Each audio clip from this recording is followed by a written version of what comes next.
तक मीमर्स सिर्फ मीम बना के पॉपुलैरिटी गेन कर रहे थे, पर क्या अगर मैं आपको कहूँ आप मीम्स बेचकर पैसे कमा सकते हो, तो आप पूछे कि मीम्स कैसे बेचे। इसका आंसर है एनएफटी, जिसने डिजिटल आर्ट को पूरी तरह से बदल कर रखी है। एनएफटी का क्रेज एक गेम से शुरू हुआ था जिसका नाम क्रिप्टो किटीज था, जिसमें कैट्स के डिफरेंट डिफरेंट अवतार बेचे और खरीदे जाते थे।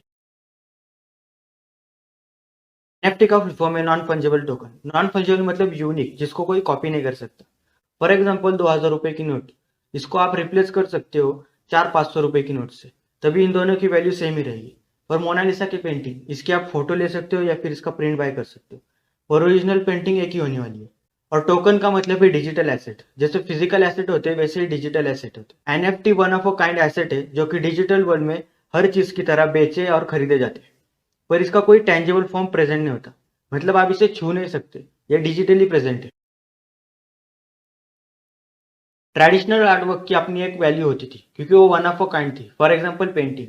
पर डिजिटल फाइल आसानी से और एंडलेसली कॉपी की जा सकती है। पर एनएफटी के साथ आर्टवर्क को टोकनाइज किया जाता है, जिससे कि इसकी ओनरशिप का डिजिटल सर्टिफिकेट तैयार हो और आगे चल के इसे बेचने या फिर खरीदने में आसानी हो। जैसे कि क्रिप्टो करेंसी कौन ओन करता है, इसका रिकॉर्ड स्टोर किया जाता है एक शेयर्ड लेजर पे, जो कि ब्लॉकचेन का हिस्सा है। इन रिकॉर्ड्स को कोई फोर्ज नहीं कर सकता क्योंकि ये रिकॉर्ड हजारों कंप्यूटर पे मेंटेन किए जा रहे हैं अराउंड द वर्ल्ड। यही सेम चीज यानी कि ब्लॉकचेन टेक्नोलॉजी का यूज होता है एनएफटी को मेंटेन करने में। But let me clear that, अगर मान लो कि मैंने कोई एनएफटी खरीदी है, तो इसका मतलब ये नहीं कि आप उसे देख नहीं सकते या फिर डाउनलोड नहीं कर सकते। फॉर एग्जाम्पल ये पीपल कार्ड, मैं आसानी से इसे देख सकता हूँ और डाउनलोड भी कर सकता हूँ। एनएफटी का मेन एम ओनरशिप स्टैब्लिश करना है, ना कि ये प्रॉब्लम सॉल्व करना है।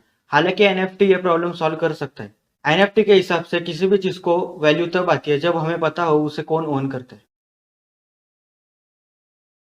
लाखों लोगों ने पीपल का $600 मिलियन का आर्टवर्क देखा है और मल्टीपल टाइम्स शेयर भी किया और स्टोर करके रखा है। ज्यादातर केसेस में आर्टिस्ट के पास इसके कॉपीराइट ओनरशिप होती है, जिससे कि वो इसकी कॉपीज बना के बेच सकते हैं। और एनएफटी में जो कि बायर है आर्टवर्क का, उसके पास एक टोकन होता है जो प्रूफ करता है ओरिजिनल आर्टवर्क ये ओन करता है। कई लोग इसे ऑटोग्राफ की प्रिंट खरीदने से कंपेयर करते हैं। तो क्या पीपल आर्टवर्क खरीदने के लिए मिलियंस ऑफ डॉलर्स स्पेंड कर रहे हैं? हाँ।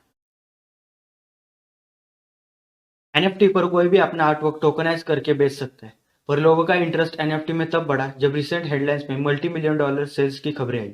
19 फरवरी को नियन कैट का एनिमेटेड गिफ, जो कि 2011 का एक मीम था फ्लाइंग कैट का, करीब 4 करोड़ रुपीस के लिए बेचा गया।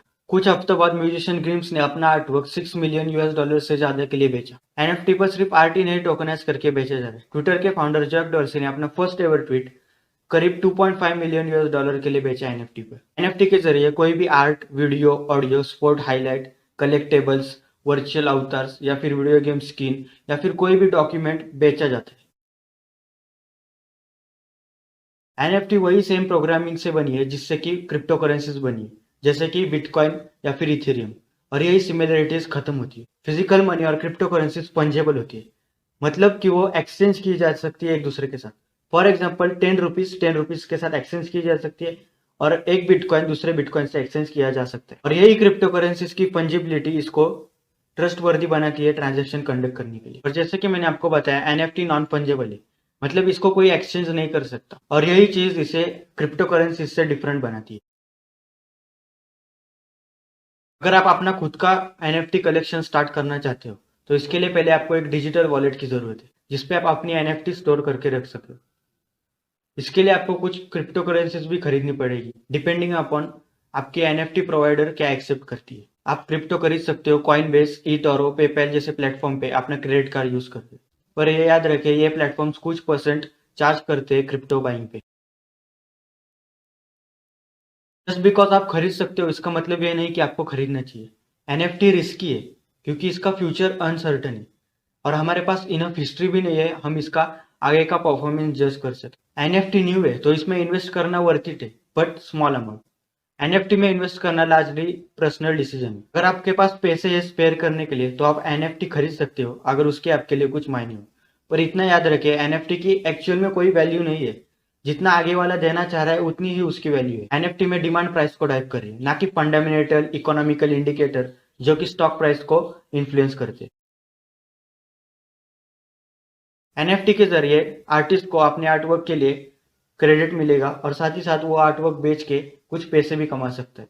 इससे डिजिटल आर्टिस्ट को स्टेटस मिलता है और रिकॉग्नाइजेशन मिलती है। इसके पहले हम सिर्फ फिजिकल आर्टिस्ट को जानते थे और अब से हम डिजिटल आर्टिस्ट को भी जानने लगे। जैसे कि एनएफटी ब्लॉकचेन पे बेस्ड है, इसे मेंटेन करने में हाई कंप्यूटिंग पावर लगती है, जो कि हाई एनर्जी कंज्यूम करती है और इसके एनवायरमेंटल इम्पैक्ट दिख सकते हैं। दूसरा, इंडिया में इसके बारे में रेगुलेशंस ठीक ठाक से इंप्लीमेंट नहीं किए गए। तीसरा, कुछ लोग इसे बबल मान रहे हैं। फिलहाल ये उछल रहा है और कभी भी फट सकता है। पर ब्लॉकचेन टेक्नोलॉजी सस्टेनेबल और रिलायबल है। इसका यूज होता है बैंक में फ्रॉड डिटेक्ट करने के लिए, ऑनलाइन इलेक्शन कंडक्ट करने के लिए और सबसे पॉपुलर क्रिप्टो करेंसीज में।